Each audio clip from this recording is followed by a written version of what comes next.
Muy bien, son las 7 de la mañana con 4 minutos. Es tiempo de conversar con el abogado Rogelio Valencia, es analista político, máster en Derechos Humanos y además licenciado en Ciencias Políticas y Sociales. Es maestrante de la maestría en Derecho Constitucional. Rogelio, buen día. Muy buenos días, mi estimado Jason Moreira. Un saludo fraterno para usted y para todos los hermanos manavistas a través de esta invitación. Bueno, el escenario pre-consulta popular y referendo con toda seguridad es otro ahora que terminó el paro, dejando en el imaginario colectivo algunos ganadores, otros perdedores. Un importante grupo considera que el señor Noboa salió fortalecido. ¿Cuál es su perspectiva al respecto? Definitivamente, mi estimado Jason, queda claro y diáfano que hubo las maneras o las fórmulas adecuadas para poder resolver este inconveniente o impasse que generó, lógicamente, una medida contundente como fue quitar el subsidio definitivamente al tema del diésel, uno de los derivados de lo que es, lógicamente, el tema petrolero. Pero más allá de eso, entendamos que definitivamente la propuesta que ha sido de alguna u otra manera un anhelo constante de parte de la ciudadanía es llegar a una Asamblea Nacional Constituyente. Y el presidente de la República, al haber tomado el toro por los cuernos y decidir que en la pregunta D, que prácticamente es la que se ordena a través del CNE, poder convocar a una asamblea constituyente, definitivamente eso hace ver que en todo caso las decisiones son contundentes y bastante potentes para un cambio estructural de la Constitución, más allá de las preguntas A, B y C que tienen que ver con la Constitución que está vigente. Entonces, en este aspecto previo a lo que será o se dará el 16 de noviembre de este año, definitivamente se denota que de alguna u otra manera habría las condiciones suficientes para llegar a este proceso constituyente que arranca con la posibilidad cierta de que la población se pronuncie favorablemente a la pregunta D. Sin embargo, son dos momentos. Primero, que la gente quiera una nueva consulta o al menos una modificada, y luego que esa consulta modificada sea aceptada por la gente, porque tenemos un ejemplo clarito de Chile, reciente, donde en primer momento la gente abrumadoramente votó por una nueva constitución. Luego le mostraron esa nueva constitución y ya nadie la quiso. Entonces, habría que ver eso también, ¿no? No necesariamente el hecho de que gane la constituyente significa que la nueva constitución sería aprobada. Es correcto. Eso es lo que hay que aclarar en este proceso que vamos a llevar a cabo el 16 de noviembre.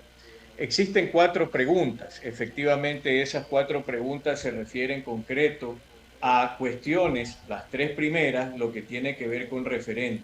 Y un referéndum se diferencia de una consulta popular del hecho de que hay que cambiar o está dispuesto en cada una de esas preguntas el texto que se va a modificar en la Constitución vigente.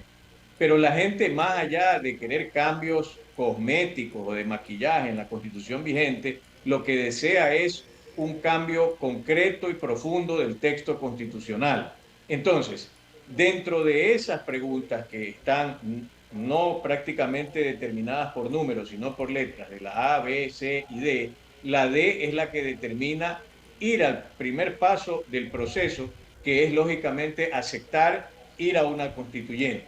¿Qué significa esto? Que posteriormente tendremos una segunda elección para tener los integrantes de esa constituyente.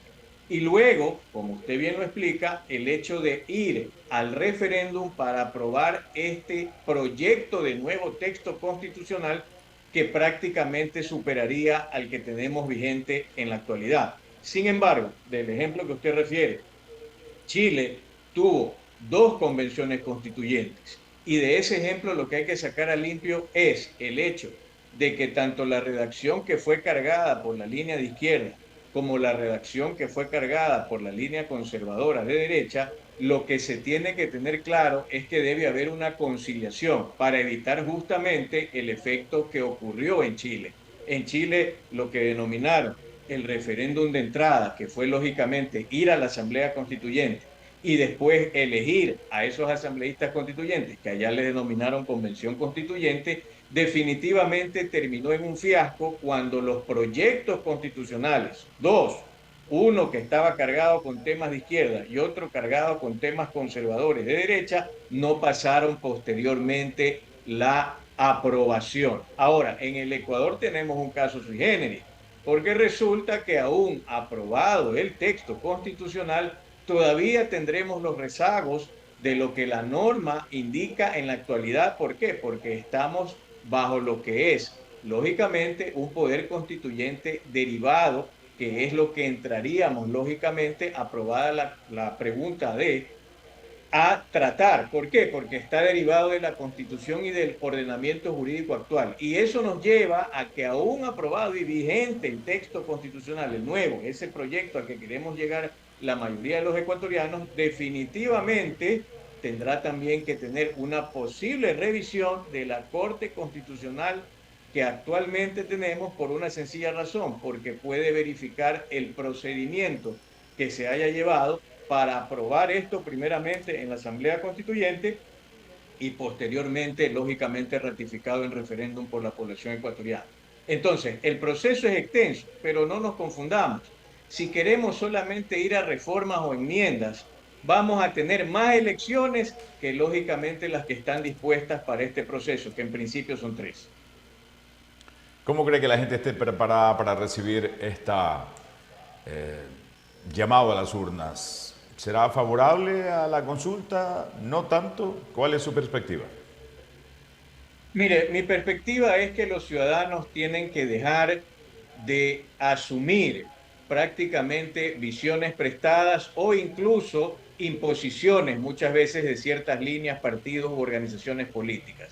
Aquí no se trata de todo sí, todo no. Esos son errores de concepto. La población tiene suficiente capacidad para decidir correctamente.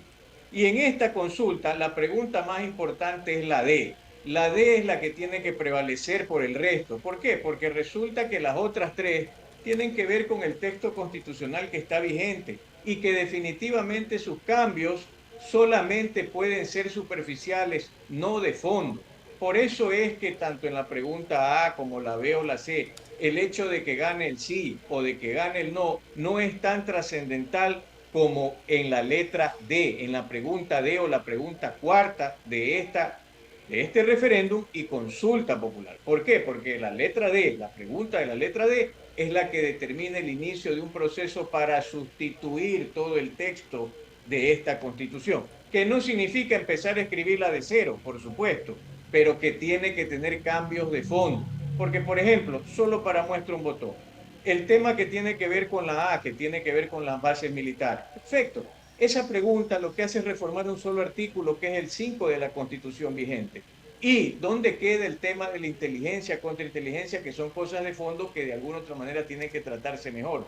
Luego usted tiene la letra B, la pregunta B, ¿a qué se refiere? Aún también un solo artículo. Es el tema que tiene que ver con el artículo 110 de la Constitución. ¿Para qué? Para quitar del presupuesto general del Estado la asignación del Fondo Partidario Permanente. No se refiere ya al tema que tenía que ver también con el financiamiento electoral de las campañas. Y finalmente la letra C. ¿A qué se refiere a la letra C? A un cambio de otro solo artículo, que es el artículo 118, para reducir el número de asambleístas. Pero ahí el problema no es la cantidad, sino la calidad. Por lo tanto, lo que debe cambiar son los requisitos. ¿Y dónde puede cambiar los requisitos claves, como le da en una asamblea constituyente? Por eso es que yo me mantengo en el criterio de que, independientemente de las otras 3 preguntas que son de referéndum, la que definitivamente es la fundamental y, en pocas palabras, la PEPA, es la pregunta de la letra D o la cuarta, que tiene que ver con el inicio del proceso constituyente para aceptar iniciar la posibilidad de conformar una asamblea constituyente y cambiar la Constitución. Algunos analistas consideran de que más allá de que la gente vote por estar o no de acuerdo con el tema constitucional, es como un ok o rechazo al presidente de la República. ¿Cómo lo ve usted? Mire, definitivamente considerarlo de esa manera tiene mucho que ver con las mediciones electorales. Y el gobierno no ha tenido ningún reparo en hacerlo, más de una ocasión. Y definitivamente hasta ahora hemos visto que ha salido airoso.